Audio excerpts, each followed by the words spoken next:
Hello everyone, welcome back. This week we are doing a very fun video. This is actually a request from one of you. Such a great idea, which is what is in my ultimate luxury wish list. Things that if I had infinite amounts of money, what would I buy? And just a little parenthesis here, I love when you guys leave me ideas for videos in the comments. I'm actually in need of them right now because I would like to start posting twice a week, which is going to be a big challenge. So I need to plan ahead and I need a bunch of great ideas of content to shoot. So if you're looking to see something specific, if you've seen some other video in another channel that you would like to see me do, leave your suggestions down below. I always love to hear them. But back to the subject in hand, I have divided my list in two parts. More sensible choices that if I ever actually have the money to spend, I will probably get. And then some more out of the box, flamboyant pieces that I don't know if I will ever have the guts to spend money on, but that are just fabulous. But now that I'm thinking about it, those would probably be the first things that I get. I digress. Let's start. I guess that the first thing that comes to mind when we think about luxury are bags. I'm not a huge bag fan. I would love, of course, to have maybe a Kelly by Hermes or a Chanel flap. Those are classics and they stand the test of time and they are classics for a reason, so they would probably be great purchases. But I don't know. I guess that if I was buying them as an investment, that would make sense for me, but for a bag for me to use every single day, I would probably start with a Louis Vuitton Capucines. The Capucines has been a little bit more explored and worn in the last couple of years, but I have been in love with this bag since they launched it back in 2013. It is on my wish list always because it has all of the features that I love in any bag, which is a very streamlined design, not a lot of logos or a lot of recognizable brand characteristics. The shape is very classic. It has the top handle, it has the shoulder strap, and it comes in a lot of different materials and colors. And I would personally love something in an alligator. I think that looks so chic, so iconic, yet very wearable. So that would be the first thing that I get.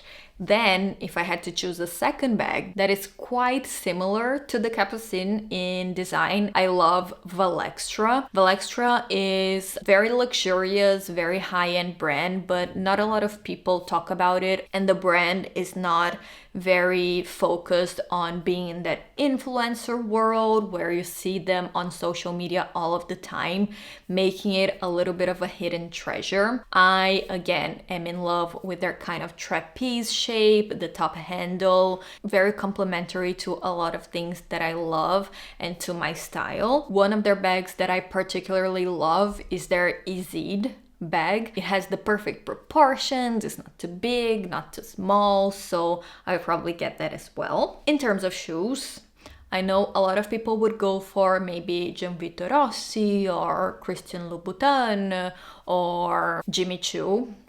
I am a Manolo Blahnik fan. I think their designs are so well made, so beautiful, calculated to the tiniest millimeter.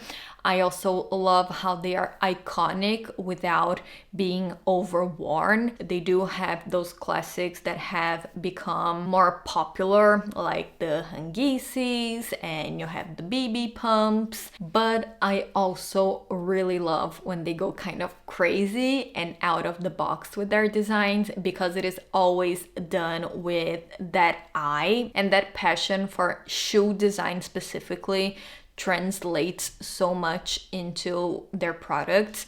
They take inspiration from a myriad of different time periods.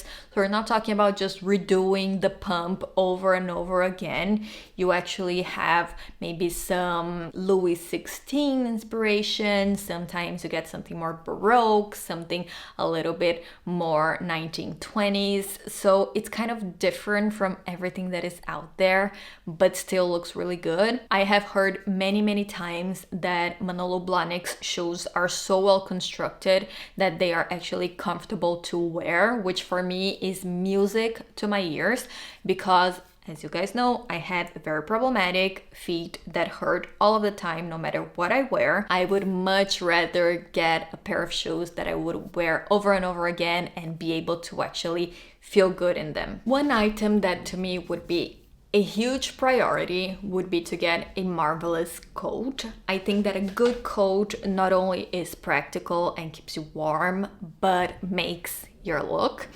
And of course, I would have to get myself a Max Mara cashmere wool coat. The brand has been a little more popular in the last couple of years with their teddy coat, which is not really my thing. I get that it's super cozy and kind of follows that sort of texture that has been very trendy, not only in fashion, but also in furniture design and stuff like that. But to me, a beautifully cut car coat or swing coat from Max Mara in a beautiful camel or oatmeal color would be the dream. So if I could choose, I would have a very classic overcoat, and I also would love a shorter version that kind of ties around the waist. I think those are also beautiful, and maybe even a cape.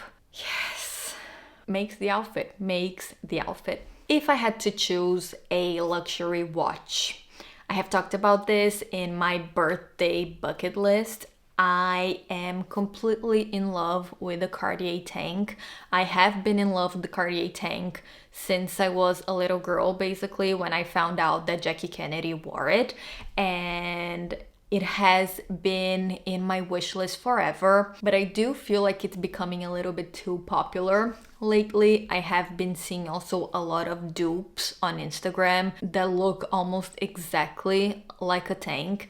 So I would hate for it to become very mainstream. And I don't think that the classic aspect of the tank will ever die. So I would probably get myself a tank anyway. But something a little bit less obvious would be a Reverso by Jaeger LeCoultre, which I have been calling Jaeger LeCoultre for the longest time until finally I learned my lesson. So Jaeger LeCoultre. I think the design is kind of similar to the tank in a way. So it's rectangular, kind of more streamlined, great for not having too many elements on your wrist. I have really tiny wrists, so something big looks very bulky. And the Reverso design is extremely iconic as well. I love the Duetto version, which is basically two faces in one. So the design of the watch allows you to kind of turn the face around, having two designs on each side, which I think is really nifty. And it is quite classic and quite beautiful. So I would probably get those two.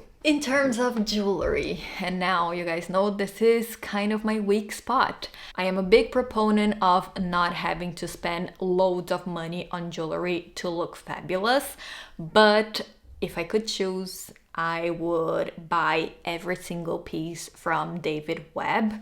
David Webb has that very precise aesthetic that immediately transports me to 1950s and 1960s, old Hollywood, socialite, Park Avenue, lunch at La Côte Basque kind of vibe that is so dreamy and kind of inspires me all of the time. It is just a matter of knowing how to combine elements, and given that a piece of jewelry is a tiny, small medium, the fact that you can make something so expressive and so very chic with such a tiny space, to me is already an art form. So I'd probably just drown myself in David Webb jewelry if I had the money. Now, you guys know that I don't believe in spending too much money on designer sunglasses unless it's a design that you really want and looks great on you and you want to wear those sunglasses for the rest of your life. But in this case, I would make an exception. I am talking about the Oliver Goldsmith Manhattan sunglasses. If you think they look familiar, they are the ones that Audrey Hepburn wore in Breakfast at Tiffany's. If it's good enough for the Hepburn, it's good enough for me. Oliver Goldsmith is a brand that still exists, so you still can get those sunglasses. And I do feel like they make you look instantly fabulous, especially while sipping some coffee and eating a Danish while looking at Tiffany's windows. So if you ever find yourself in that situation, try and wear those glasses as well. I really do feel like if I had a lot of money, I would still not overdo it in terms of fashion. I think I would always stick to my style, and these two brands would be sure bets. I am talking about Carolina Herrera and Oscar de la Renta. They're not very trendy, they're not worn by Instagrammers, TikTokers, Euphoria actresses or whatever, which for me, it's actually a positive thing. The DNA of these two brands is based on elegant, streamlined, feminine, timeless pieces that will always make you look good. I would add some Valentino in there as well, maybe a little bit of the roll for some basics, you know. I'm a simple girl. Moving on to the more flamboyant, kind of out of the box part of the video, I would start with this little product from Goyard. I don't even think they have it anymore. It is called Le Malle Martini, which is basically a little trunk with the whole Goyard print, but inside you will find all of the tools that you need to make yourself your martini. I have been known for being very specific, very demanding, and very pretentious about how I like my martinis made.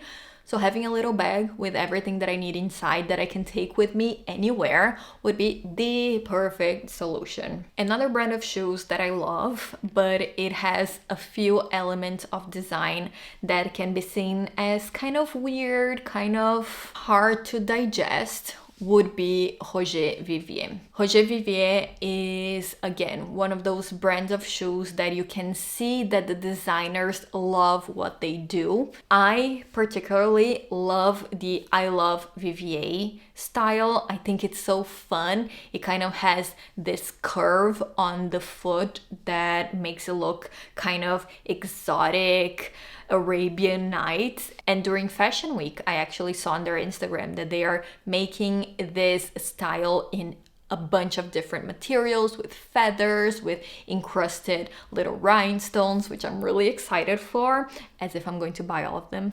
Like, imagine wearing these shoes with a midi length kaftan, some beautiful bracelets, and a headpiece. Fabulous. And speaking of headpieces, if I had infinite money, I would absolutely bank the milliner business for sure. I would adore to have pieces by Philip Treacy. I think that they are so creative, kind of eccentric, which makes everything a lot more interesting. You know, put on a little black dress and a beautiful headpiece. Again, talking about Audrey Hepburn, but Sabrina, her beautiful Givenchy dress with the headpiece. How fabulous would that be for going out for drinks, right? People would stare, people would look, I wouldn't care because I would be the definition of fabulous. And I would also, for summer, love something from Eliurpi. Eliurpi has been more relevant in the last couple of years. They make beautiful straw hats. So a beautiful straw hat, huge during summer for sipping cocktails by the pool. Sounds just right. Following my passion for 50s fashion and fabulousness overall, I would be so honored to be able to own a haute couture gown from either Lanvin, Dior, Jacques Fath, or Charles James. I have seen pieces like this in museums and the construction is divine. It's just a piece of fashion history that I think would be priceless and so inspirational. I think that time period is responsible for so many beautiful, beautiful designs, and that fantasy that we have of old Hollywood glamour and fashion in general is so inspiring. So maybe having a glass box with a gown by Jacques Fath would absolutely be a lifetime achievement. And to finish off this list, my last piece that I would love to add to my wardrobe is a coat, a leopard pony hair coat. It's so hard to find, and I found one once that has been on my wish list forever. It cost more than 3,000 bucks, so not yet, maybe soon, but not yet, by the brand Polo Giorgi's. Actually, they have amazing coats, not just this one. If you like more statement and classy overcoats and jackets, this brand is to die for, but the leopard one has a special place in my heart. So this is it, everyone. This is my ultimate luxury wish list. What did you guys think? Too predictable, too boring, or just right? Do you have any items in your wish list that you are planning on getting or are dreaming of getting? Let me know down in the comments below. Thank you for watching. Hopefully it was as fun for you as it was for me. And we'll see each other again next time. Bye!